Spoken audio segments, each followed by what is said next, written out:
Hi students, welcome to our channel. ఈరోజు మనం AP 8th class physical science semester 1 text బుక్లో ఉన్నటువంటి chapter 4 synthetic fibres and plastics అనే lesson గురించి discuss చేసుకుందాము. నా వీడియోస్ కనుక మీకు యూస్ఫుల్గా అనిపిస్తే please do like, share and subscribe. And మీకు ఏమైనా డౌట్స్ ఉన్నా, అలాగే మీకు ఏమైనా లెసన్స్ కావాలన్నా కూడా కింద కమెంట్ సెక్షన్లో కమెంట్ చేయండి. నేను ఖచ్చితంగా రిప్లై ఇస్తాను అండ్ ఇంకా అప్లోడ్ అయితే చేస్తాను. ఇంకా లేట్ చేయకుండా మన లెసన్లోకి అయితే ఎంటర్ అయిపోదాం. మనము ప్రతినిత్యం కూడా బట్టలు అయితే వేసుకుంటూ ఉంటాం కదా. ఈ బట్టలు అనేవి దారాలతో తయారయ్యాయని మనందరికీ తెలుసు. వాటిని మనం ఇంగ్లీష్లో ఫ్యాబ్రిక్స్ అనేసి పిలుస్తాం. ఈ ఫ్యాబ్రిక్స్ ఏవైతే ఉన్నాయో ఇవి కొన్ని వచ్చేసి సహజ సిద్ధమైన పదార్థాల నుండి తయారైతే, ఇంకొన్ని వచ్చేసి ఆర్టిఫిషియల్ కృత్రిమ పదార్థాల నుంచి తయారయ్యాయి అన్నమాట. మరి మీకు తెలిసిన కొన్ని సహజ సిద్ధమైన దారాలు చెప్పండి, న్యాచురల్ ఫైబర్స్ ఏంటి చెప్పగలరా అంటే చెప్తాం. ఏంటి? Cotton, silk, wool. అయితే ఫైబర్స్ అనేవి ఇంకా హౌస్ హోల్డ్ ఆర్టికల్స్, అంటే మన ఇంట్లో నిత్యం ఉపయోగించుకునే రకరకాల వస్తువుల తయారీకి కూడా ఉపయోగిస్తామంట. అయితే మనము ఈ ఫైబర్స్ నుంచి ఏవైతే వస్తువులు తయారు చేసుకుంటున్నామో వాటి యొక్క లిస్ట్ అనేది మిమ్మల్ని రాయమంటున్నారు. అంతేకాకుండా వీటిలో ఏది న్యాచురల్ ఫైబర్ నుంచి తయారైంది, ఏది ఆర్టిఫిషియల్ ఫైబర్ నుంచి తయారైంది అని చెప్పేసి ఇక్కడ ఒక టేబుల్ ఇచ్చారు కదా మనకి, ఆ టేబుల్లో రాయండి అనేసి అంటున్నారనమాట. అయితే మీరు ఇక్కడ గమనించినట్లయితే కొన్ని వచ్చేసి ఏవైతే పదార్థాలు మీరు రాశారో అందులో ఆర్టిఫిషియల్ ఫైబర్స్ నుంచి తయారయ్యని చెప్పేసి రాయడం జరిగింది. ఎందుకని అంటారు అంటే కనుక, మీరు ప్రీవియస్ క్లాసెస్లో న్యాచురల్ ఫైబర్స్ ఏవైతే ఉన్నాయో కాటన్, ఊల్, సిల్క్ వీటి గురించి అయితే నేర్చుకున్నారు కదా. ఇవి మనకి మొక్కల నుంచి లేదా జంతువుల నుంచి అయితే లభిస్తున్నాయి. అయితే సింథటిక్ ఫైబర్స్ ఏవైతే ఉన్నాయో ఇంకొక పక్క ఇవి వచ్చేసి మనుషులు తయారు చేశారనమాట. అందుకనే వీటిని మనం ఏమని పిలుస్తామంటే సింథటిక్ లేదా మ్యాన్ మేడ్ ఫైబర్స్ అనేసి పిలవడం జరుగుతుంది. మరి వీటిని ఎలా తయారు చేసుకుంటారు అనే విషయాలు ఇప్పుడు మనం తెలుసుకుందాం. అసలు సింథటిక్ ఫైబర్స్ అంటే ఏంటి అంటే కనుక మీరు ఒకసారి గుర్తు చేసుకోండి. ఒక నెక్లెస్ ఉంటుంది కదా, ఆ నెక్లెస్ అనేది ఏ విధంగా ఆ బీడ్స్ని జాయిన్ చేశారు థ్రెడ్ యొక్క సహాయంతో. సపోజ్ ముత్యాల దండ ఏదైనా తీసుకున్నారనుకోండి, అందులో దారంలో పూసలు అయితే గుచ్చుంటారు, అవునా? ఒక ప్యాటర్న్ వైజ్ అయితే వేసుంటారు. అలాగే ఇప్పుడు పేపర్ క్లిప్స్ ఏవైతే ఉంటాయో మీకు తెలుసు కదా, ఆ పేపర్ క్లిప్స్ని ఒకదానితోటి గుచ్చి ఒక పొడుగు అయిన చైన్ ట్రై చేయండి పెట్టడానికి. ఇదిగో ఇక్కడ ఇమేజ్లో చూపించినట్లుగా చేయొచ్చు కదా మనము, అవునా? అదేవిధంగా ఇక్కడ ఏమంటున్నారంటే ఒక సింథటిక్ ఫైబర్ అనేది ఏదైతే ఉంటుందో అంటే మనకి కృత్రిమ దారం అనేది ఒక చిన్న చిన్న యూనిట్స్ అన్నీ కూడా ఒకదానితో ఒకటి చైన్లా కలపడం ద్వారా తయారైందనమాట. అర్థమైందా? ప్రతి యూనిట్ కూడా యాక్చువల్గా ఏంటో తెలుసా, ఒక కెమికల్ సబ్స్టెన్సే. ఈ కెమికల్ సబ్స్టెన్స్ ఒకదాంతో ఒకటి జాయిన్ చేసి మనకి సింథటిక్ ఫైబర్ అనేది తయారవుతుంది. అలాంటి కొన్ని యూనిట్స్ని కలిపి మనం ఏమంటామంటే లార్జ్ సింగిల్ యూనిట్గా పిలుస్తున్నాం. ఆ లార్జ్ సింగిల్ యూనిట్ ఏంటంటే పాలిమర్. అంతే కదా, చిన్న చిన్నవి కలుపుతూ వచ్చామనుకోండి, అది పెద్దదవుతుందా? ఆ పెద్దగా తయారైన దాన్ని మనం ఇక్కడ పాలిమర్ అనేసి పిలుస్తాం. మనకి ఈ పాలిమర్ అనే పదం ఎక్కడి నుంచి వచ్చిందంటే 2 గ్రీక్ వర్డ్స్ నుంచి అయితే రావడం జరిగింది. ఆ గ్రీక్ వర్డ్స్లో ఫస్ట్ వచ్చేసి పాలి అంటే అర్థము మెనీ. పాలి అంటే అర్థం ఏంటి? మెనీ అనేసి అర్థం. మెర్ అంటే పార్ట్ లేదా యూనిట్ అనేసి అర్థం అనమాట. అంటే మెనీ యూనిట్స్ అనే అర్థంలోకి వస్తుంది పాలిమర్ అంటే అర్థము. ఓకేనా? తర్వాత చూడండి. సో ఇక్కడ పాలిమర్ అనేది ఏంటి? మెనీ రిపీటింగ్ యూనిట్స్, అంటే చాలా యూనిట్స్ ఒకదాంతో ఒకటి జాయిన్ చేయడం వల్ల ఇక్కడ ఏర్పడింది అనేసి అర్థంలో అయితే చెప్తున్నాం. పాలిమర్స్ అనేవి మనకి నేచర్లో కూడా అక్కర్ అవుతాయి అన్నమాట. ఎలా అంటే ఎగ్జాంపుల్ చూస్తే కనుక కాటన్ తెలుసు కదా మనందరికీ. ఈ కాటనే ఒక ఎగ్జాంపుల్ అనమాట. ఈ కాటన్ కూడా ఒక పాలిమరే. ఇది సెల్యులోజ్ అనే పాలిమర్ ద్వారా ఏర్పడింది. సెల్యులోజ్ అంటే మనకు తెలుసు కదా, గ్లూకోజ్ ఏదైతే ఉందో ఈ గ్లూకోజ్ అనేవి ఒకదాంతో ఒకటి ఇలా యూనిట్స్ జాయిన్ అవ్వడం ద్వారా సెల్యులోజ్ ఏర్పడింది. ఈ సెల్యులోజ్ నుంచి వచ్చిందే మనకి కాటన్ ఫ్యాబ్రిక్ అనమాట. Next types of synthetic fibres. మరి కృత్రిమ దారాలు ఎన్ని రకాలు అనేది తెలుసుకుందాం. ఫస్ట్ది వచ్చేసి రేయాన్. గుర్తుపెట్టుకోండి, మీరు 7th క్లాస్లో తెలుసుకున్నారు ఏమనంటే సిల్క్ ఫైబర్ అనేది సిల్క్ వామ్ పట్టు పురుగు నుంచి వస్తుందని తెలుసు మనకి పట్టు అనేది, అవునా. దీన్ని వచ్చేసి చైనాలో కనిపెట్టారు, అవునా. అంతేకాకుండా దీన్ని చాలా రోజుల పాటు ఒక సీక్రెట్గా దాచి ఉంచారనమాట, బయటికి రానివ్వలేదు. అయితే ఇక్కడ ఏమంటున్నారు చూడండి, సిల్క్ ఫైబర్ ఏదైతే ఉందో మనకి దాని నుంచి వస్తున్న దారం అనేది ఎలా ఉంది, చాలా కాస్ట్లీ అనమాట, అవునా. కానీ దాని టెక్స్చర్ అనేది చాలా బాగుంటుంది, అది చాలా స్మూత్గా ఉంటుంది, వేసుకోవడానికి కూడా కంఫర్టబుల్గా ఉంటుంది. అయితే ఈ సిల్క్ని ఆర్టిఫిషియల్గా తయారు చేయడానికి చాలా ప్రయత్నాలు చేశారు, అంటే సిల్క్ వామ్స్ నుంచి కాకుండా వేరే వేరే పదార్థాలు చేయాలని చాలా ప్రయత్నాలు అయితే చేశారనమాట. ఫైనల్గా 19th సెంచరీ ఎండింగ్ వచ్చేసరికి సైంటిస్టులు సక్సెస్ఫుల్గా మనకి సిల్క్ లాగే లక్షణాలు కలిగి ఉన్న దారాన్ని అయితే ఆబ్టైన్ చేయడం జరిగిందనమాట. ఇది ఎలా సాధ్యమైందో తెలుసా. మరి ఈ ఆర్టిఫిషియల్ సిల్క్ రేయాన్ ఏదైతే ఉందో దాన్ని ఎలా తయారు చేశారంటే, మనకి వుడ్ పల్ప్ తెలుసు కదా, చెక్క ఉంటుంది కదా, ఆ చెక్కని మనకి పల్ప్ గుజ్జుగా తయారు చేసి దాంట్లో కెమికల్స్ కలపడం ద్వారా మనకి ఈ ఆర్టిఫిషియల్ సిల్క్ లేదా రేయాన్ అనేది తయారైందనమాట. అయితే మనకి ఇది న్యాచురల్ సోర్స్ నుంచే వచ్చింది, అవునా. అంటే వుడ్ పల్ప్ అనేది ఏదైతే ఉందో అది న్యాచురల్ సోర్సే, కానీ అది మ్యాన్మేడ్ ఫైబరే. ఎందుకు అని అంటే కనుక దాంట్లో ఇంకా మనం కెమికల్ ట్రీట్మెంట్ చేసి దారాన్ని తయారు చేస్తాం కాబట్టి ఇది మ్యాన్మేడ్ ఫైబరే అనమాట. అయితే సిల్క్ కన్నా పోల్చుకుంటే ఈ రేయాన్ అనేది కొంచెం చీప్గా ఉంటుందన్నమాట. అంతేకాకుండా సిల్క్ ఫైబర్స్ని ఎలా అయితే మనము బట్టలు నేస్తామో అలాగే ఈ రేయాన్తో ఈజీగా బట్టలు అయితే నేసుకోవచ్చు. అంతేకాకుండా రకరకాల రంగులు, మనకు కావాల్సిన రంగుల్ని వేసుకోవచ్చు. రేయాన్ ఏదైతే ఉందో దాంట్లో కాటన్ మిక్స్ చేసి మనకి బెడ్షీట్ని తయారు చేస్తారు. అలాగే ఇదే రేయాన్లో మనకి వూల్ మిక్స్ చేసి కార్పెట్స్ని కూడా తయారు చేస్తారనమాట, ఓకేనా. గుర్తుపెట్టుకోండి, రేయాన్లో కాటన్ మిక్స్ చేసి బెడ్షీట్స్ తయారు చేస్తారు, వూల్ని మిక్స్ చేసి కార్పెట్స్ని తయారు చేయడం జరుగుతుంది, ఓకే. చూడండి, ఆర్టికల్స్ మేడ్ ఆఫ్ రేయాన్తో తయారైన కొన్ని రకాల ఆర్టికల్స్ని మీకు ఇక్కడ పిక్చర్లో డిస్ప్లే చేస్తున్నారు. తర్వాత నైలాన్ గురించి తెలుసుకుందాం. నైలాన్ అనేది మనిషి తయారు చేసిన ఇంకొక దారంగా చెప్తాం అనమాట, అంటే కృత్రిమ దారంగా చెప్పచ్చు. 1931లో అంట దీన్ని ఎలా తయారు చేశారంటే కనుక మనకి ఎలాంటి రా మెటీరియల్ అంటే సహజ సిద్ధంగా జంతువు నుంచి కానీ మొక్క నుంచి కానీ వచ్చిన ముడి సరుకు వాడకుండా తయారు చేశారంట. అది ఎలా అంటే చూడండి, దీన్ని వచ్చేసి మనకి కోల్ అంటే బొగ్గు, వాటర్ నీరు, ఇంకా ఎయిర్ గాలి, అంటే బొగ్గు నీరు గాలి ఈ మూడింటిని ఉపయోగించి నైలాన్ని తయారు చేయడం జరిగింది. అండ్ దీన్ని మనము ఫస్ట్ ఫుల్లీ సింథటిక్ ఫైబర్ అనేసి పిలుస్తాం. పూర్తిగా మొక్క నుంచి కానీ జంతువు నుంచి కానీ ఎటువంటి రా మెటీరియల్ వాడకుండా తయారు చేశారు కాబట్టి దీన్ని ఫుల్లీ సింథటిక్ ఫైబర్గా చెప్పడం జరిగింది. అయితే ఈ నైలాన్ ఫైబర్ అనేది ఎలా ఉంటుందో తెలిసి, దారం అనేది చాలా దృఢంగా ఉంటుందంట, ఓకేనా. ఇంకా ఎలాస్టిక్, దీనికి సాగే గుణం కలిగి ఉంది. ఇంకా లైట్, బరువు కూడా తక్కువగా ఉంటుంది. ఇంకా ఇది చూడడానికి లస్ట్రస్, మెరుస్తుంది, ఉతకడానికి ఈజీ అంట. సో ఇది చాలా చాలా పాపులర్ అయిపోయింది అనమాట బట్టల తయారీలో.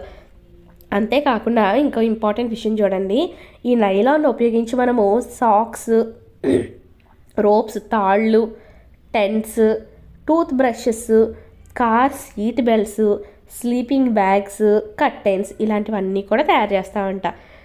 ఇంకా చూడండి, నైలాన్ అనేది ఏదైతే ఉందో is also used for making parachutes. చూడండి ఎంత విచిత్రంగా ఉందో, ఈ నైలాన్ ఉపయోగించి పారాచూట్లు కూడా తయారు చేస్తారంట. ఇంకా మీ అందరికీ తెలుసు రాక్ క్లైంబింగ్, కొందరు పర్వతాలు ఎక్కుతూ ఉంటారు చూసారా, ఆ రాక్ క్లైంబింగ్లో వాళ్ళు తాళ్ళు కట్టుకొని ఎక్కుతూ ఉంటారు కదా, ఆ తాళ్ళు కూడా తయారు చేస్తారంట. ఇంకా చెప్పాలంటే ఈ నైలాన్ దారం అనేది స్టీల్ వైర్ కన్నా కూడా చాలా చాలా దృఢంగా ఉంటుందంట, ఓకేనా. యాక్టివిటీ 4.1 చూద్దాము. దీనికోసము ఒక ఐరన్ స్టాండ్ని తీసుకుంటున్నాం. దీనికి ఒక క్లాంప్ పైన చూడండి తగిలించుకోవడానికి క్లిప్ టైప్లో అమర్చి ఉండాలి. దీనికి ఒక కాటన్ థ్రెడ్ని తీసుకుంటున్నాము, 60 సెంటీమీటర్స్ వరకు పొడవును కలిగి ఉండాలి. దీన్ని వచ్చేసి ఇప్పుడు ఈ క్లాంప్కి ఇలా ఏం చేసాము, కట్టేసి దాన్ని ఫ్రీగా వదిలేసాం. ఫిగర్ 4.5లో చూపిస్తున్నట్లుగా. దాని చివర మనకి ఏం చేశారు చూడండి, ఒక ప్యాన్ని కొంచెం బరువు ఉన్న దాన్ని కట్టేసి వదిలేసారు కింద. దాని మీద మెల్లమెల్లగా ఏం చేయమంటున్నారు, బరువులు పెట్టమంటున్నారు తాడు తెగిపోయేంత వరకు కూడా. అయితే ఎంత బరువు వచ్చేసరికి మనకు ఆ తాడు తెగిపోయింది అనేది కింద నోట్ డౌన్ చేయమన్నారు. సపోజ్ మీ దగ్గర వెయిట్ చూడడానికి ఉంటే చూసారా, మన షాప్స్లో దీన్ని చిన్న చిన్నవి స్టోన్స్ ఆ రాళ్ళు పెట్టారనుకోండి, తూనికి రాళ్ళు అంటారు కదా, పెట్టారనుకుందాం.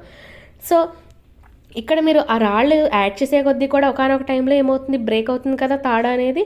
ఈ యాక్టివిటీ అనేది ఇలా మీరు ఏం చేయమంటున్నారు, కాటన్ ఎన్ని రాళ్ళు వేసినప్పుడు తెగిపోయింది, ఊలు ఎప్పుడు తెగింది, సిల్క్ ఎప్పుడు తెగిపోయింది అని చెప్పేసి ఒక యాక్టివిటీని చేయమంటున్నారు. ఈ యాక్టివిటీ చేయడం ద్వారా మనకి ఏం తెలుస్తుంది, ఏ థ్రెడ్ అనేది స్ట్రాంగర్ అనే విషయం అయితే మనం తెలుసుకోవడానికి హెల్ప్ అవుతుందన్నమాట. నెక్స్ట్ ఇప్పుడు మనం చెప్పుకోబోయేది వచ్చేసి పాలిస్టర్ ఇంకా యాక్రిలిక్ గురించి తెలుసుకుందాం. పాలిస్టర్ అనేది కూడా ఇంకొక సింథటిక్ ఫైబర్ అనమాట. ఈ ఫ్యాబ్రిక్ ఏదైతే ఉందో ఇది వచ్చేసి మనకి ముడతలు అనేది పడదనమాట. పాలిస్టర్ ఏదైతే దారాలతో చేయబడిందో దాని యొక్క ప్లస్ పాయింట్ ఏంటంటే ముడతలు పడదు. అంతేకాకుండా ఇది క్రిస్ప్గా ఉంటుంది. అంటే నువ్వు ఎలా మడత పెట్టేసినా సరే అది అలాగే ఉంటుంది, పాడవదు అనమాట. ఉతుక్కోవడానికి కూడా ఈజీ అనమాట. సో డ్రెస్ మెటీరియల్స్ అనేవి ముఖ్యంగా మనకి తయారు చేయడానికి పాలిస్టర్ అనేది బాగా యూజ్ అయిందంట. మీరు చూసే ఉంటారు చాలామంది పాలిస్టర్ షర్ట్స్ డ్రెస్సెస్ వేసుకుంటూ ఉంటారు ఎక్కువగా. అయితే పాలిస్టర్లోనే ఇంకొక పాపులర్ రకం ఏంటంటే టెర్లిన్. ఏంటది? టెర్లిన్ అనమాట. ఈ టెర్లిన్ని మనం చాలా సన్నటి దారాలుగా అయితే చేసి దాన్ని మనము వాడుకోవచ్చు అనమాట. ఓకేనా? తర్వాత చూడండి, ఇక్కడ పహేలీ అంటుంది. పహేలీ వాళ్ళ అమ్మగారు అంటే ఎప్పుడు కూడా పెట్ బాటిల్స్ ఇంకా పెట్ జార్స్ని పంచదార బియ్యం లాంటివి స్టోర్ చేసుకోవడానికి ఉపయోగిస్తూ ఉంటారంట. అయితే పహేలీకి అసలు ఈ పెట్ అంటే ఏంటి, పిఈటి అనమాట. పెట్ అంటే ఏంటి అనేసి అనుకుంటుంది. చూడండి, ఈ పెట్ అంటే ఏంటంటే పాలీఇథిలీన్ టెరాప్థలేట్. ఈ పాలీఇథిలీన్ టెరాప్థలేట్ అనేది ఏంటంటే పాలిస్టర్లోనే ఒక రకం అనమాట. ఇది వచ్చేసి మనకి బాటిల్స్ని, యూటెన్సిల్స్, గిన్నెల్ని, ఫిల్మ్స్, వైర్స్ వీటన్నిటిని తయారు చేయడానికి ఉపయోగపడుతుందంట. అయితే మీ చుట్టూ ఒకసారి చూసి పాలిస్టర్తో తయారవుతున్న వస్తువుల యొక్క లిస్ట్ని రాయమంటున్నారు. నెక్స్ట్ చూస్తే కనుక ఇక్కడ పాలిస్టర్ గురించి ఒక ఇంపార్టెంట్ నోట్స్ ఇచ్చారు. అదేంటో చూడండి. పాలిస్టర్, దాన్ని చూడండి బ్రాకెట్లో పాలీ ప్లస్ ఎస్టర్ అనేసి ఇవ్వడం జరుగుతుంది. యాక్చువల్గా ఇది ఏంటంటే ఒక కెమికల్ ఉంది, ఆ కెమికల్ పేరు ఎస్టర్ అనమాట. ఈ ఎస్టర్ని అనేక రిపీటింగ్ యూనిట్స్ ద్వారా జాయిన్ చేయడం ద్వారా మనకి ఈ పాలిస్టర్ అనేది ఫామ్ అవుతుంది అనమాట. అర్థమవుతుందా? మనం ఇందాక పాలిమర్స్ గురించి చెప్పుకున్నాం కదా, అలాగా ఈ పాలిస్టర్ అనేది ఏంటి, ఎస్టర్ అనే కెమికల్ని మనం రిపీటింగ్ యూనిట్స్ ద్వారా అమర్చడం ద్వారా మనకి ఈ పాలిస్టర్ అనేది తయారవుతుంది. ఈ ఎస్టర్స్ ఏవైతే ఉన్నాయో ఇవి కెమికల్స్ అనేవి ఎలా ఉంటాయంటే మనకి గివ్ ఫ్రూట్స్ దేర్ స్మెల్. చూడండి, మనకి పళ్ళు ఉంటాయా, మామిడి చెట్టు అదిని వాటికి స్మెల్ ఇస్తూ ఉంటుంది చూసారా. ఈ కెమికల్స్ వల్ల వాటి యొక్క స్మెల్ వస్తుంటుంది అనమాట, మామిడి పళ్ళు కానీ లేకపోతే జామకాయలు కానీ. ఓకేనా? అండ్ నెక్స్ట్ మీరు ఇక్కడ కొన్ని ఫ్యాబ్రిక్స్ యొక్క నేమ్స్ ఇచ్చారు చూడండి. పాలీకాట్, పాలీవూల్, టెర్రికాట్. వీటన్నిటికీ అర్థం ఏంటంటే ఇక్కడ ఏవైనా 2 రకాల దారాల్ని మిక్స్ చేసి మనకి ఒక కొత్త రకం దారాన్ని తయారు చేస్తారనమాట. సపోజ్ ఇప్పుడు పాలీకాట్ ఉంది చూసారా, ఈ పాలీకాట్ అనేది దేని యొక్క మిక్స్చర్ అంటే పాలిస్టర్, కాటన్. పాలీవూల్ అనేది పాలిస్టర్, ఊల్. అర్థమవుతుందా? అలా. నెక్స్ట్ చూద్దాము. మనము స్వెటర్స్ వేసుకుంటాము, షాల్స్ వేసుకుంటాము, అలాగే బ్లాంకెట్స్ కప్పుకుంటూ ఉంటాం వింటర్లో. అయితే ఇవన్నీ కూడా నిజమైన ఊల్తో తయారు చేసినవి కాదు. యాస్టీస్ చూడడానికి మనకి ఊల్ లాగే అనిపిస్తాయి కానీ అవి ఊల్ కాదంట. మరి అవి ఏంటి అంటే కనుక ఒక రకమైన సింథటిక్ ఫైబర్తో తయారు చేయబడ్డాయి. అదే యాక్రిలిక్ అనమాట. చూడండి, మనకి ఈ సహజ సిద్ధంగా ఈ షీప్ నుంచి వచ్చే ఊల్ నుంచి స్వెటర్స్ తయారు చేసుకొని అది వేసుకోవాలంటే చాలా ఎక్స్పెన్సివ్ అనమాట, ఎక్కువ ఖర్చుతో కూడుకుంది. అలా కాకుండా ఈ యాక్రిలిక్ ద్వారా తయారు చేసిన స్వెటర్స్ అనేవి మనకి కాస్త చీప్లో దొరుకుతాయి అనమాట. ఇవి మనకి రకరకాల కలర్స్లో కూడా దొరుకుతాయి. ఇంకా సింథటిక్ ఫైబర్స్ అనేవి ఎక్కువ కాలం కూడా మన్నుతాయి అనమాట. మనం వాడడం ఎక్కువ కాలం వాడతాము, అఫోర్డబుల్, చీప్ రేట్లోనే దొరుకుతుంది. సో వీటి వల్ల మనకి న్యాచురల్ ఫైబర్స్ కన్నా కూడా ఇవి ఎక్కువ పాపులారిటీని పొందాయి అన్నమాట. మీరు already burning natural and synthetic fibres అనే ఒక యాక్టివిటీని చేసే ఉండుంటారు, అవునా? క్లాస్ 7లో అది కూడా 4.6 యాక్టివిటీ చూస్తే కనుక మీరు ఏం అబ్జర్వ్ చేశారు? మీరు సింథటిక్ ఫైబర్స్ని మండించినప్పుడు వాటి యొక్క బిహేవియర్ అనేది న్యాచురల్ ఫైబర్స్తో కంపేర్ చేస్తే డిఫరెంట్గా ఉంటుంది. అంతేకాకుండా సింథటిక్ ఫైబర్స్ అనేవి వేడి చేసినప్పుడు ఏమవుతాయి, కరిగిపోతాయి, అవి మండవు, కరిగిపోతాయి అన్నమాట. ఇది ఒక డిసడ్వాంటేజ్గా మనం చెప్పుకోవాలి సింథటిక్ ఫైబర్స్ది. ఎందుకనంటే ఒకవేళ మనం ఈ బట్టలు వేసుకున్నప్పుడు మంటలు అంటుకున్నాయనుకోండి, అదేమవుతుంది, కరిగిపోయి మన శరీరం మీద ఉండిపోతుంది, అవునా? దానివల్ల వేసుకున్న వాళ్ళు చాలా చాలా బాధనైతే అనుభవిస్తారు. సో అందుకని చెప్పేసి మనము ఈ సింథటిక్ క్లాత్స్ ఏవైతే ఉన్నాయో వంట చేసేటప్పుడు కానీ ల్యాబొరేటరీలో కానీ అస్సలు వినియోగించకూడదు. చూడండి పహేలి ఏమంటుంది, ఇప్పుడు నాకు అర్థమైంది, మా అమ్మగారు వంటగదిలో వంట చేసేటప్పుడు ఎప్పుడు పాలిస్టర్ బట్టలు ఎందుకు వేసుకోరో తెలిసింది అనేసి అంటుందన్నమాట. ఇక్కడ ఇంకొక నోట్స్ ఇచ్చారు చూడండి. ఇక్కడ ఏమంటున్నారంటే సింథటిక్ ఫైబర్స్ అనేవి ఏవైతే ఉన్నాయో ఇవి మనకి పెట్రోలియం ఆరిజిన్తో ఏర్పడినటువంటి రా మెటీరియల్స్తో తయారు చేయబడుతున్నాయి. మ్యాక్సిమం ఆ పెట్రోలియం ఆరిజినల్ మెటీరియల్స్ని ఏమంటాం అనుకున్నాం మనం, ఆల్రెడీ కోల్ అండ్ పెట్రోలియం లెసన్లో నేర్చుకున్నాం కదా, పెట్రోకెమికల్స్తో తయారు చేయబడుతున్నాయి అన్నమాట. తర్వాత ఈ సింథటిక్ ఫైబర్స్ యొక్క క్యారెక్టర్స్, వాటి యొక్క లక్షణాల గురించి తెలుసుకుందాం. మీరు ఒక రోజు స్కూల్కి వెళ్తున్నారు అనుకుందాం, ఆ రోజు వర్షం పడింది అనుకోండి, మీరు గొడుగు తీసుకెళ్ళాలి, అవునా? ఎందుకని తీసుకెళ్తారు? గొడుగు ఏం చేస్తుంది, ఆ వర్షం నీరు మన మీద పడకుండా ఆపుతుంది. సో మనకి ఇక్కడ సింథటిక్ ఫైబర్స్కి ఒక యూనిక్, ఒక స్పెషల్ క్యారెక్టర్ ఏంటంటే ఇవి ఏం చేస్తాయంటే ఆ లక్షణాల వల్ల ఇవి ఎక్కువ పాపులర్ అనమాట. మనకి సపోజ్ మీరు కాటన్తో తీసుకెళ్ళి గొడుగు తయారు చేశారనుకుంటే ఏమవుతుంది, ఆ కాటన్ మొత్తం ఆ వాటర్ని అబ్జర్వ్ చేసేసుకుంటుంది. కానీ సింథటిక్ ఫైబర్ ఏం చేస్తుంది, కొన్ని అవి వాటి యొక్క లక్షణాలు ఏవైతే ఉన్నాయో ముఖ్యంగా చూడండి, త్వరగా ఆరిపోతాయి, అవునా? అంతేకాకుండా డ్యూరబుల్, ఎక్కువ రోజులు మన్నుతాయి, అంటే ఎక్కువ రోజులు వాడచ్చు, లెస్ ఎక్స్పెన్సివ్, అంతేకాకుండా మనకి చీప్ రేట్లోనే దొరికేస్తాయి అండ్ రెడీగా ఉంటాయి మనకి మార్కెట్లో, మెయింటైన్ చేయడం కూడా ఈజీ. ఈ లక్షణాల వల్ల మనం ఎక్కువ రకాల వస్తువులు ఈ మధ్యకాలంలో మనం సింథటిక్ ఫైబర్స్తోనే తయారు చేసుకుంటున్నాం అనమాట. కింద ఒక యాక్టివిటీ ఇచ్చారనమాట, వాటిని అదేంటో చూద్దాం ఒకసారి. యాక్టివిటీ 4.2 చూసారనుకోండి, 2 క్లాత్ పీసెస్ తీసుకోమంటున్నారు, 2 ఒకే సైజులో ఉండాలి అండ్ వచ్చేసి ఒక సగం మీటర్ ఉన్న పర్వాలేదంట, స్క్వేర్ షేప్లో ఉండేటట్టు చూసుకోమంటున్నారు. అయితే ఒకటి వచ్చేసి న్యాచురల్ ఫైబర్ అయ్యి ఉండాలి, ఇంకోటి వచ్చేసి సింథటిక్ ఫైబర్ అయ్యి ఉండాలన్నమాట. మీరు మీ పేరెంట్స్ యొక్క హెల్ప్ని తీసుకోండి పీసెస్ని సెలెక్ట్ చేసుకోవడంలో. ఇప్పుడు ఈ 2 పీసెస్ని తీసుకెళ్ళి మీరు ఈక్వల్ అమౌంట్ ఆఫ్ వాటర్ కలిగి ఉన్న 2 మగ్స్లో ముంచండి. ముంచిన తర్వాత ఈ రెండింటిని బయటికి తీసి 5 minutes పాటు వాటిని ఆరేయమంటున్నారు ఎండలో. ఆరేసినప్పుడు ఎందులో ఎక్కువ వాటర్ అనేది మనకి ఉంది అనేసి అడుగుతున్నాడు. ఏ కంటైనర్లో ఎక్కువ ఉంది, ఏ కంటైనర్లో తక్కువ ఉంది అనేది అంటున్నారనమాట. మరి సింథటిక్ ఫ్యాబ్రిక్స్ ఏవైతే ఉన్నాయో అవి ఎక్కువ వాటర్ని అబ్జర్వ్ చేశాయా, న్యాచురల్ ఫైబర్స్ని ఎక్కువ వాటర్ని అబ్జర్వ్ చేశాయా అని ఒక క్వశ్చన్ అడుగుతుంది. అంతేకాకుండా ఏది త్వరగా ఆరిపోయింది, సింథటిక్ ఫైబరా న్యాచురల్ ఫైబరా? మీకు ఒక ఐడియా వచ్చే ఉంటుంది కదా. What does this activity tell you about the characteristics of the synthetic fibres? Synthetic fibres యొక్క లక్షణాలు మీకు ఈ పాటికి అర్థమై ఉంటాయి. ఈజీ టు డ్రై, ఓకేనా? అంతేకాకుండా డ్యూరబుల్, ఈ ముందు చెప్పుకున్నవన్నీ కూడా వస్తుంది అనమాట. చూడండి అదే చెప్తారు, durability, cost and maintenance of this fabrics compare to the natural fabrics. మనం ఏం తెలుసుకున్నాం, సింథటిక్ ఫైబర్స్ యొక్క వాడకం కానీ కొనడం కానీ లేకపోతే వాటి యొక్క మెయింటెనెన్స్ కూడా చాలా ఈజీ అనమాట న్యాచురల్ ఫైబర్స్తో కంపేర్ చేసుకుంటే. తర్వాత వచ్చేసి ప్లాస్టిక్స్ గురించి తెలుసుకుందాం మనం. మీరు ఇంట్లో రోజు ప్లాస్టిక్ వస్తువులు వాడుతూనే ఉంటాం. అలాంటివి ఒక లిస్ట్ రాయమన్నారనుకో, మనం ఇంచుమించు ఒక 50 రాసేస్తాం, అవునా? ఎందుకంటే ప్లాస్టిక్ అనేది మన జీవితంలో ఒక భాగం అయిపోయింది అనమాట. ఇక్కడ మీకు కొన్ని అరేంజ్మెంట్స్ ఇచ్చారు చూడండి. ఏ అనేది లీనియర్ అరేంజ్మెంట్ అనమాట, ఓకేనా? ఇదిగో ఇలా ఒక లీనియర్ అరేంజ్మెంట్. అండ్ బి వచ్చేసి క్రాస్ లింక్డ్ అరేంజ్మెంట్గా మనకి చూపిస్తున్నారు ఇలా, ఓకే? అసలు ఏంటో చూద్దాం. ప్లాస్టిక్ అనేది కూడా ఒక పాలిమరే, సింథటిక్ ఫైబర్ లాగా. చూడండి మనం ఏం చెప్పుకున్నాం, రిపీటింగ్ యూనిట్స్ అనేవి ఒకదాంతో ఒకటి జాయిన్ చేయడం ద్వారా మనకి సింథటిక్ ఫైబర్స్ ఎలా ఏర్పడుతున్నాయో ప్లాస్టిక్స్ కూడా అదే విధంగా ఏర్పడుతున్నాయి. అన్ని ప్లాస్టిక్స్కి కూడా ఒకే రకమైన అరేంజ్మెంట్ అనేది ఉండదు. అందుకే చూడండి ఇందాక మనం లీనియర్ అరేంజ్మెంట్ చూసాము, క్రాస్ లింక్ అరేంజ్మెంట్ కూడా చూసాం. కొన్నిట్లో వచ్చేసి క్రాస్ లింక్ ఉంటుంది, ఇంకొన్ని వచ్చేసి లీనియర్ ఉంటుంది.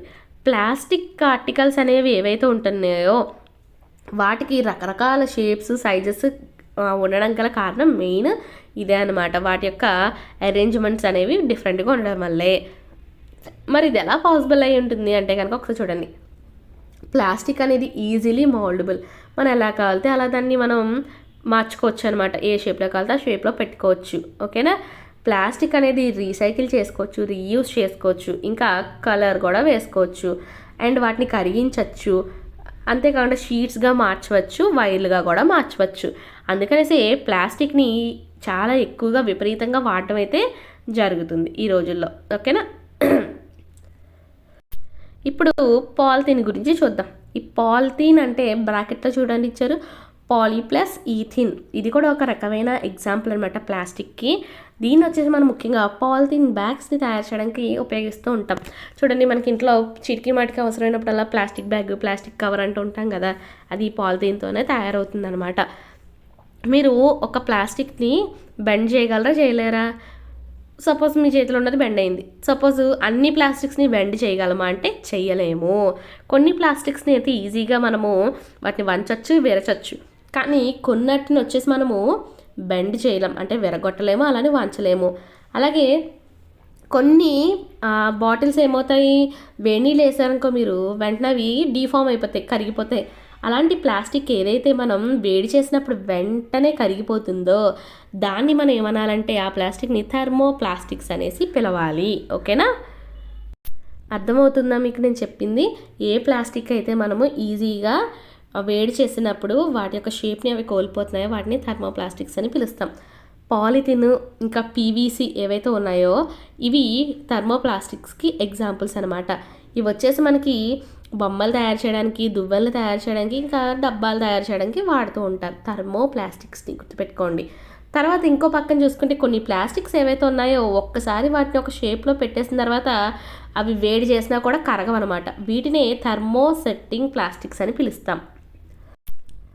ఇలా వేడి చేసినా కూడా మెల్ట్ కాని ప్లాస్టిక్స్ ఏవైతే ఉన్నాయో వాటిని థర్మోస్టింగ్ ప్లాస్టిక్స్ అని పిలుస్తాం కదా. వీటికి ఎగ్జాంపుల్స్ వచ్చేసి బ్యాక్లైట్ ఇంకా మెలమైన్, గుర్తుపెట్టుకోండి. ఈ బ్యాక్లైట్ అనేది ఏదైతే ఉందో పూర్ కండక్టర్ ఆఫ్ హీట్ ఇంకా ఎలక్ట్రిసిటీ. అంటే ఈ బ్యాక్లైట్ మనకి దాని నుంచి వేడిని కానీ ఎలక్ట్రిసిటీని కానీ పాస్ అవ్వనివ్వదు, ఆపేస్తుంది. అందుకని చెప్పేసి ఈ బ్యాక్లైట్ని ఉపయోగించి మనకి ఏమేమి వస్తువులు తయారు చేస్తున్నారో తెలుసా? ఎలక్ట్రికల్ స్విచ్లు, మన ఇంట్లో స్విచ్లు బ్యాక్లైట్తోనే తయారవుతాయి. తర్వాత హ్యాండిల్స్ ఆఫ్ వేరియస్ యూటెన్సిల్స్. మీరు కుక్కర్ యొక్క హ్యాండిల్స్ అవి పట్టుకున్నారనుకోండి, అవి కాలవు, ఎందుకనంటే అది బ్యాక్లైట్తోనే తయారైంది. నెక్స్ట్ వచ్చేసి మెలమైన్ గురించి చూడండి. మెలమైన్ అనేది ఒక వెర్సటైల్ మెటీరియల్ అనమాట, చాలా రకాలుగా ఉపయోగపడుతుంది. ఇది దేనికి ఉపయోగపడుతుందంట తెలుసా మీకు? ముఖ్యంగా రెసిస్ట్ ఫైర్, మంటల నుంచి కాపాడుతుందంట. అంతేకాకుండా మిగిలిన ప్లాస్టిక్స్తో కంపేర్ చేసుకుంటే వేడిని చాలా బాగా తట్టుకుంటుందంట మెలమైన్ అనేది, గుర్తుపెట్టుకోండి. ఓకేనా. ఇది ముఖ్యంగా ఫ్లోర్ టైల్స్ని తయారు చేయడానికి ఉపయోగిస్తారు. కిచెన్ వేర్ని, ఇంకా ఫ్యాబ్రిక్స్ రెసిస్ట్ ఫైర్. చూడండి, మనకి ఈ మెలమైన్ ఏదైతే ఉందో దీని నుంచి బట్టలు తయారు చేస్తారన్నమాట. ఈ బట్టలు ఎవరు వేసుకుంటారంటే మనకి ఫైర్ ఇంజిన్ ఆపరేట్ చేసే వాళ్ళు ఉంటారు చూసారు, ఎక్కడైనా తగలబడిపోతుంది అనుకోండి, అక్కడికి వెళ్ళి వాళ్ళు ఏం చేస్తారు, ఆర్పుతారు కదా, అలాంటి వాళ్ళు ఈ ఫ్యాబ్రిక్స్ వేసుకుంటారు. ఈ ఫ్యాబ్రిక్స్ వచ్చేసి మెలమైన్తో తయారవుతాయి. అయితే ఇక్కడ మనకి చూడండి 4.8 ఏదైతే ఉందో ఇది థర్మో ప్లాస్టిక్స్ ఇంకా థర్మోసెట్టింగ్ ప్లాస్టిక్స్ ఏవైతే ఉన్నాయో వాటి యొక్క యూజెస్ని చూపిస్తుందంట. చూద్దాం. చూడండి, కొన్ని ఆర్టికల్స్ ఏవైతే మనకి థర్మో ప్లాస్టిక్స్ అలాగే థర్మోసెట్టింగ్ ప్లాస్టిక్స్తో తయారైనాయో వాటికి ఇమేజెస్ని క్లియర్గా మీరు చూడొచ్చు. తర్వాత చూద్దాం ఒకసారి. Plastics as materials of choice. మనము ఇప్పుడు ప్రతి దానికి కూడా ప్లాస్టిక్నే వాడుతూ ఉన్నాం, అవునా? ఫుడ్ దాచాలన్నా, లేకపోతే వాటర్, మిల్క్, పికిల్స్, అలాగే డ్రై ఫుడ్ ఏదైనా దాచాలన్నా కూడా మనం జనరల్గా ఏం చేస్తున్నాము, ప్లాస్టిక్ డబ్బా అనేది కన్వీనియంట్గా ఉంటుంది కాబట్టి వాడేస్తున్నాం. ఎందుకంటే అది లైట్ వెయిట్, బరువు తక్కువ ఉంటుంది, దాని యొక్క రేట్ తక్కువ ఉంటుంది, బలంగా ఉంటుంది, హ్యాండిల్ చేయడం కూడా ఈజీగా ఉంటుంది, అవునా?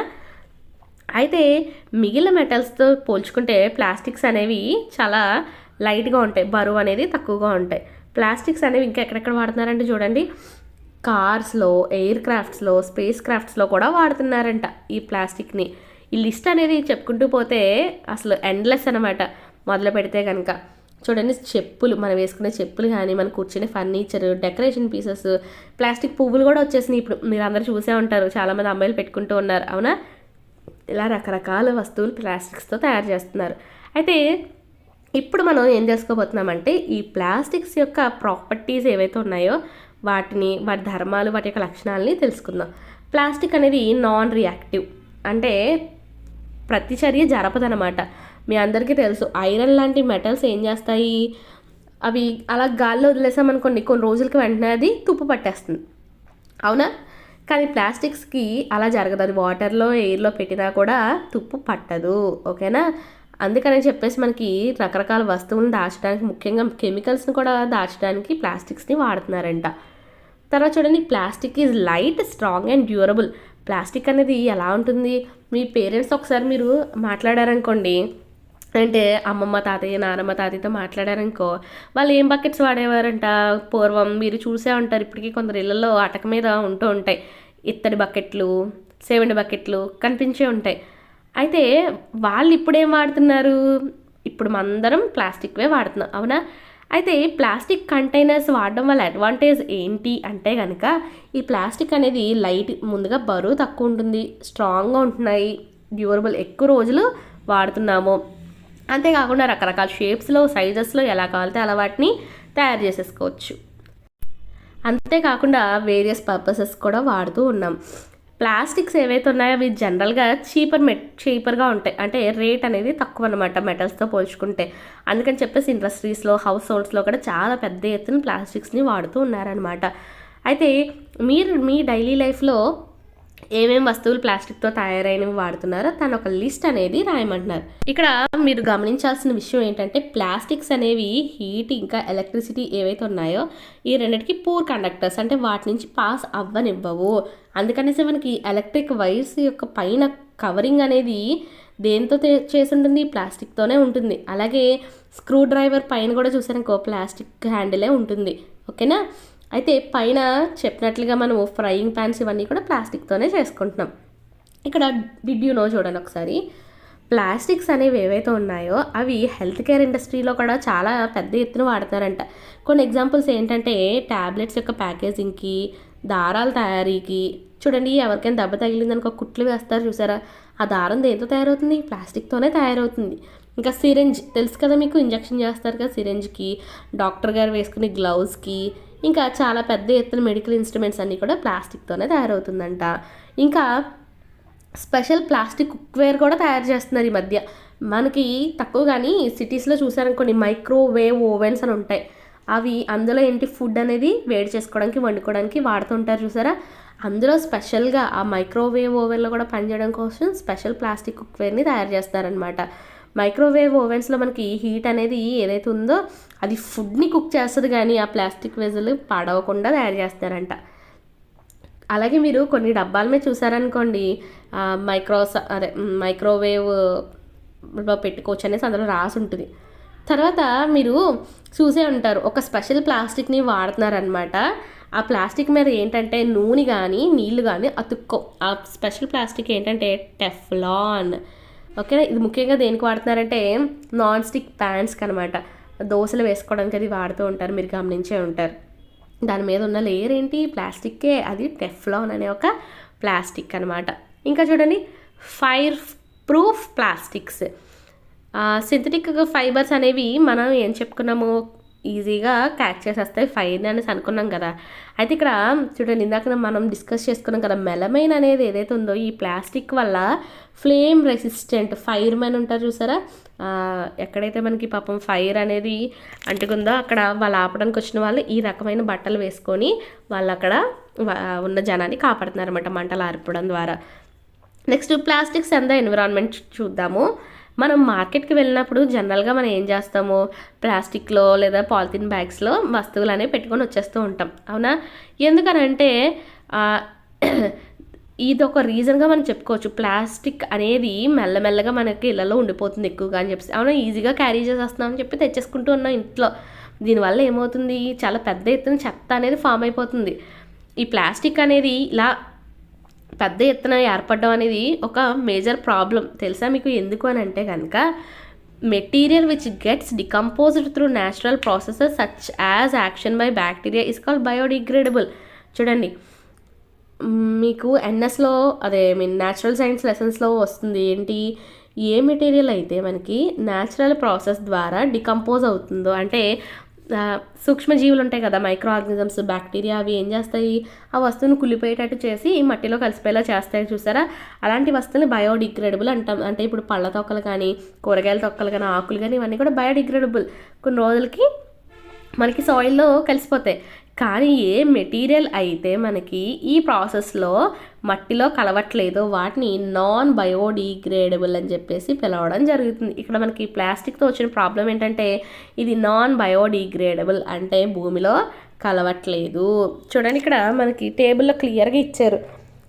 వెజిటేబుల్స్, ఫ్రూట్స్ యొక్క పీల్స్ ఉంటాయి కదా, వాటి యొక్క తొక్కలు ఇంకా మిగిలిపోయిన ఫుడ్ అనేది భూమిలో కలిసిపోవడానికి ఎంత టైం పడుతుందంట, 1 నుంచి 2 వారాలు పడుతుంది. పేపర్ వచ్చేసి 10 నుంచి 30 రోజులు తీసుకుంటుంది.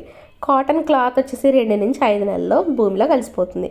వుడ్ తెలుసు కదా, కలపగా చూడండి భూమిలో కలవడానికి 10 నుంచి 15 సంవత్సరాలు పడుతుందంట. ఎంత స్లో ప్రాసెస్ ఆలోచించండి. ఉలెన్ క్లాత్స్ తెలుసు కదా మనకి, ఏవైతే మనం షీప్ నుంచి వచ్చే ఊలు ఉందో దాని నుంచి చేసిన బట్టలు 1 సంవత్సరానికి డిగ్రేడబుల్ అవుతాయి. టిన్, అల్యూమినియం, ఇంకా మెటల్ క్యాన్స్ ఏవైతే ఉన్నాయో అవి చూడండి ఏకంగా 100 నుంచి 500 సంవత్సరాలు సమయం గడిస్తే కానీ అవి భూమిలో కలవవు. అందుకని వాటిని నాన్ బయోడిగ్రేడబుల్ అనేసి పిలుస్తున్నాం. ఇంకా ప్లాస్టిక్ బ్యాగ్స్ అయితే కొన్ని వేల సంవత్సరాలు తీసుకుంటాయి, అందుకనేసి వాటిని నాన్ బయోడిగ్రేడబుల్గా మనం క్లాసిఫై అయితే చేసేస్తున్నాం. నెక్స్ట్ చూస్తే కనుక ప్లాస్టిక్ అనేది చాలా సంవత్సరాలు తీసుకుంటుంది కదా డికంపోజ్ అవ్వడానికి. సో అది ఎన్విరాన్మెంట్ ఫ్రెండ్లీ కాదనమాట. మన పర్యావరణానికి అది చాలా నష్టాన్ని కలిగిస్తుంది. దీనివల్ల మనకి కాలుష్యం ఏర్పడుతుంది. అంతేకాకుండా ఈ బర్నింగ్ ప్రాసెస్ ఏదైతే ఉందో సింథటిక్ మెటీరియల్లో ఇది చాలా స్లో ప్రాసెస్ అనమాట. ఓకేనా, అది కంప్లీట్గా బర్న్ కూడా అవ్వదనమాట. ఈ ప్రాసెస్లో ఇది మెల్లగా ఏం చేస్తుందంటే చాలా రకాల పాయిజనస్ ఫ్యూమ్స్, అంటే విషపూరితమైన వాయువుల్ని మన యొక్క అట్మాస్ఫియర్లోకి వదిలేస్తుంది. దీనివల్ల పూర్తిగా వాయు కాలుష్యం అయిపోతుంది. అది పీల్చడం వల్ల మనకి రకరకాల రోగాలు వస్తాయి, క్యాన్సర్ లాంటివి. అర్థమైందా? మీరు చెత్త వేసేస్తున్న గార్బేజ్ డంప్ని, గార్బేజ్ యార్డ్ని కూడా ఎక్కడైనా చూసారు, అక్కడ జంతువులు ఏం చేస్తుంటాయి, ఇలా చెత్తను తింటూ ఉంటాయి. అవి ఆ ప్రాసెస్లో ఫుడ్ తింటూ ఉన్నప్పుడు పాపం వాటికి తెలియకుండా అవి పాలిథిన్ బ్యాగ్స్ని, ర్యాపర్స్ని తినేస్తూ ఉంటాయి. అవునా? అలా తినడం వల్ల వాటి యొక్క బాడీలో ఉన్న పార్ట్స్కి ఏమవుతుంది చెప్పండి, ఆ మెటీరియల్ అనేది దాని యొక్క రెస్పిరేటరీ సిస్టంలో అడ్డంగా ఉండిపోతుంది అనమాట. దాని యొక్క స్టమక్ లైనింగ్లో కూడా ఉండిపోతుంది. దీనివల్ల అవి చనిపోయే అవకాశం చాలా ఎక్కువగా ఉంది. మనకి ఈ పాలీ బ్యాగ్స్ ఏవైతే ఉన్నాయో వీటిని కేర్లెస్గా మనం ఎక్కడ పడితే అక్కడ పడేయకూడదు అనమాట. ముఖ్యంగా డ్రైన్స్లో కూడా వేయకూడదు. డ్రైనేజ్లో వేసామనుకోండి అడ్డంగా ఉండిపోతుంది, వాటర్ అనేది నిలవైపోతుంది. ఆటోమేటిక్గా అక్కడ రకరకాల డిసీజెస్ అనేవి వస్తూ ఉంటాయి. కొన్నిసార్లు మనం ఏం చేస్తాము, చాలా కేర్లెస్గా ఇష్టం వచ్చినట్టు చిప్స్, బిస్కెట్స్ తినేసి పడేస్తాం రోడ్డు మీద. అదిని అవునా, పిక్నిక్ ప్లేసెస్లో అది కూడా. మనం ఒక్కసారి ఆలోచించాలి కదా అలాంటి పనులు చేసేటప్పుడు. మన ఒక రెస్పాన్సిబుల్ సిటిజన్గా ఖచ్చితంగా మనము ఈ ప్లాస్టిక్ నుంచి మనకి ఎన్విరాన్మెంట్ని కొంచెం సేఫ్గా ఉంచుకోవడానికి కొన్ని ఏంటంటే పద్ధతులను అయితే ఫాలో అవ్వాల్సిన అవసరం అయితే ఉందన్నమాట. అవి ఏంటనేది ఇక్కడ ఇచ్చారు, అవి తెలుసుకుందాం. ముఖ్యంగా ప్లాస్టిక్స్ని వాడడం చాలా వరకు తగ్గించండి. ముఖ్యంగా ఏవి, ఈ పాలిథిన్ బ్యాగ్స్ ఉంటాయి చూసారా, అవి. మీరు ఎటువంటి బ్యాగ్స్ని వాడమంటున్నారంటే కాటన్ లేదా జూట్, తెలుసు కదా మీకు, జూట్ అంటే జనపనార అంటాం, జనపనారతో కానీ కాటన్తో కానీ తయారు చేసిన బ్యాగులు వాడండి అంటున్నారు. Biodegradable and non biodegradable waste should be collected separately and disposed of separately. మనం చెత్త పారేసేటప్పుడు భూమిలో కలిసేవి కలవనివి రెండు సెపరేట్గా పెట్టి పారేయాలంట. మన ఇళ్ళల్లో కూడా మనది ప్రాక్టీస్ చేయాలి.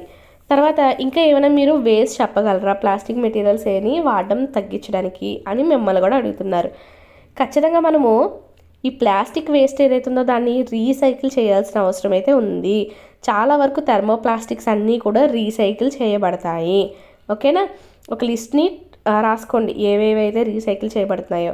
అయితే రీసైక్లింగ్ చేసేటప్పుడు అంట మనకి కలరింగ్ ఏజెంట్స్ అనేవి యాడ్ చేయబడుతూ ఉంటాయంట. ఈ లిమిట్స్ ఏదైతే ఉందో దీనివల్ల దాని యొక్క ఫుడ్ స్టోరేజ్ అనేది కూడా తగ్గుతూ వస్తుంది అనమాట. అంటే దాని యొక్క యూసేజ్ అప్పుడప్పుడు తగ్గే అవకాశం ఉంది. అయితే ఒక రెస్పాన్సిబుల్ సిటిజన్గా మనం 5R ప్రిన్సిపల్ని ఖచ్చితంగా గుర్తుపెట్టుకోవాలి. ఈ 5R ప్రిన్సిపల్ ఏంటంటే రెడ్యూస్ అంటే వాడకాన్ని తగ్గించేస్తాం, రీయూజ్ వాడిందే మళ్ళీ వాడాలి, రీసైకిల్ వాడిన దాన్ని మళ్ళీ మార్చి వాడాలి, రికవర్ ఎక్కడైతే ఇప్పటి వరకు మన చెత్త చేసామో దాన్ని మ్యాక్సిమం మంచిగా చేయాలి, రిఫ్యూజ్, ఎవరైనా ఎక్కువగా ప్లాస్టిక్ని వాడుతుంటే వాళ్ళని వాడొద్దు అనేసి రిఫ్యూజ్ అయితే చేయాలన్నమాట. మనం పర్యావరణానికి హాని కలిగించే పనులు కాకుండా పర్యావరణానికి మంచి చేసే అలవాట్లని ఏర్పరచుకోవాలన్నమాట. ఫైబర్ వైజ్ చూద్దాం. ఒకసారి చూసుకుంటే కనుక ప్లాస్టిక్ బ్యాగ్స్ని నీళ్ళలో కానీ, అంటే చెరువుల్లో కానీ, నదుల్లో కానీ, రోడ్ల మీద కానీ వేయకూడదు. తర్వాత ఎప్పుడు కూడా మీరు షాప్కి అది వెళ్ళారనుకోండి, కాటన్ బ్యాగ్ కానీ లేదా జూట్ బ్యాగ్ని కానీ క్యారీ చేయండి. మ్యాక్సిమం ప్లాస్టిక్ మెటీరియల్స్ ఏవైతే ఉన్నాయో వాటి యొక్క వాడకాన్ని తగ్గించమంటున్నారు. సపోజ్ మీరు స్కూల్కి లంచ్ బాక్స్ తెచ్చుకుంటారు కదా, అది ప్లాస్టిక్ దాని బదులుగా స్టీల్ లంచ్ బాక్స్ లాంటివి తెచ్చుకోమనేసి చెప్తున్నారు అనమాట. మ్యాక్సిమం ఫాలో అవ్వడానికి ట్రై చేయండి. హోప్ మీ అందరికీ లెసన్ అనేది అర్థమైంది అనుకుంటున్నాను. లెసన్ అనేది అర్థమైతే ఇంకా యూస్ఫుల్గా అనిపిస్తే please do like, share and subscribe.